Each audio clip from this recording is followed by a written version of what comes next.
We have a lady that's going to come up now, I think with an inspiring talk, if you will. We've got a lady that spent her career with Hewlett-Packard. She is just an employee and a person that paid her dues like many of you out here. And she has a few words to say. I think you'll be inspired by Miss Carol LaRose. Now, come on, you can do better than that. Give it up.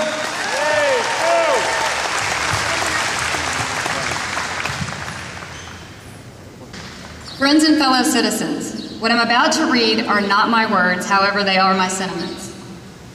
This is a rising nation, spread over a wide and fruitful land, traversing all the seas with rich productions of its industry, engaged in commerce with nations who feel power and forget right. Utterly, indeed, should I despair did not the presence of many whom I here see remind me that in other high authorities provided by our Constitution, I shall find resources of wisdom, of virtue, and of zeal on which to rely under all difficulties. The man saying these words obviously has respect for our founding document and what it represents. So let's read on. We are all Republicans. We are all Federalists. If there be any among us who wish to dissolve this union or to change its Republican form, let them stand undisturbed as monuments of the safety with which error of opinion may be tolerated, where reason is left to combat it. I believe this, on the contrary, the strongest government on earth. I believe it the only one where every man, at the call of the law, would fly to the standard of the law, and would meet invasions of the public order as his own personal concern. Sometimes it is said that man cannot be trusted with the government of himself. Can he then be trusted with the government of others? Or have we found angels in the forms of kings to govern him? Let history answer this question. The man saying these words seems above all devoted to our form of government. History has answered the question time and time again. We should have been paying closer attention. I wonder what he would think of the abomination that we've created. Let's read on. Let us then, with courage and confidence, pursue our own federal and Republican principles, our attachment to union and representative government, entertaining a due sense of our equal right to use our own faculties to the acquisitions of our own industry, to honor and confidence from our fellow citizens, resulting not from birth, but from our actions and their sense of them. Enlightened by a benign religion, professed indeed, and practiced in various forms, yet all of them inculcating honesty, truth, temperance, gratitude, and the love of man, acknowledging and adoring and overruling providence, which by all its dispensations proves that it delights in the happiness of man here and his greater happiness hereafter. With all these blessings, what more is necessary to make us happy and a prosperous people? Still one more thing, fellow citizens, a wise and frugal government, which shall restrain men from injuring one another, shall leave them otherwise free to regulate their own pursuits of industry and improvement, and shall not take from the mouth of labor the bread it has earned. This is the sum of good government, and this is necessary to close the circle of our felicities. It is proper you should understand what I deem the essential principles of our government. Equal and exact justice to all men, of whatever state or persuasion, religious or political. Peace, commerce, and honest friendship with all nations, entangling alliances with none. The support of state governments in all their rights as the most competent administrations for our domestic concerns and surest bulwarks against anti-republican tendencies. The preservation of the general government in its whole constitutional vigor, as the sheet anchor of our peace at home and safety abroad.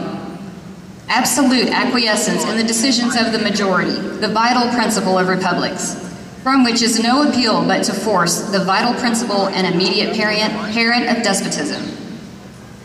A well-disciplined militia, our best reliance in peace and for the first moments of war till regulars may relieve them. The supremacy of the civil over the military authority. Economy in the public expense, that labor may be lightly burdened. The honest payment of our debts and sacred preservation of the public faith. Encouragement of agriculture and of commerce as its handmaid. freedom of religion, freedom of the press, and freedom of person of the protection of habeas corpus and trial by juries impartially selected. These principles form the bright constellation which has gone before us and guided our steps through an age of revolution and reformation. The wisdom of our sages and blood of our heroes have devoted to their attainment. They should be the creed of our political faith, the text of our civic instruction, the touchstone by which we try the services of those we trust. And should we wander from them in moments of error of alarm, let us hasten to retrace our steps and to regain the road which alone leads to peace, liberty, and safety. This speech was given on March 4th, 1801. The author was the third President of the United States, Thomas Jefferson, on his inaugural day. When was the last time you heard a statesman use the word liberty? Or perhaps the problem isn't with the use of the word liberty so much as it is with the word statesman.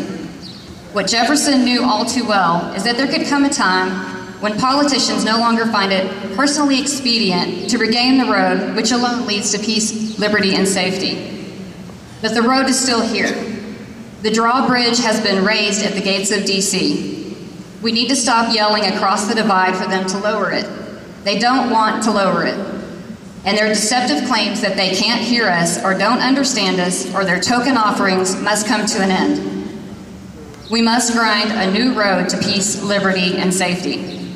We can and must do it through peaceful and legal means. Our Constitution has enabled us to do this, and one of its framers is encouraging us to do so.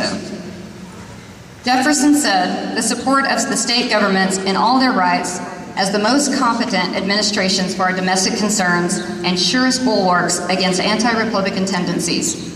It's time we take it to our state governments and remind them of their constitutional duties that they so long ago surrendered. It's time to actively seek the expulsion of irresponsible politicians that threaten the liberty of our republic. Thank you. Billy Graham once said, "Courage is contagious. When a brave man takes a stand, the spines of others are stiffened." That's why I'm standing up here today. I'm not a lawyer, a judge, or a politician. I'm a housewife. I was blessed enough to be able to leave my career and stay home and be a full-time wife and stepmother because my husband achieved the American dream. He and his grade school buddy, who both came from very meager beginnings in the streets of St. Louis, started a company 30 years ago with a delivery van and $4,000 apiece that they borrowed and scraped together. They built that company from the ground up, and now it employs 400 working Americans. Where else in the world is that possible? And where else in the world can you hear that same kind of story over and over again? I don't take that for granted. Our freedom and that liberty to pursue happiness and prosperity in all its forms is under assault, on every front. My spine was stiffened after attending the last Tea Party and hearing Suzanne and others speak and seeing all the passionate patriots ready to fight for their country. If your spine hasn't yet been stiffened, I hope it will after today. We need you to join the fight to take back our country. God bless you for caring enough to be here today, and God bless America.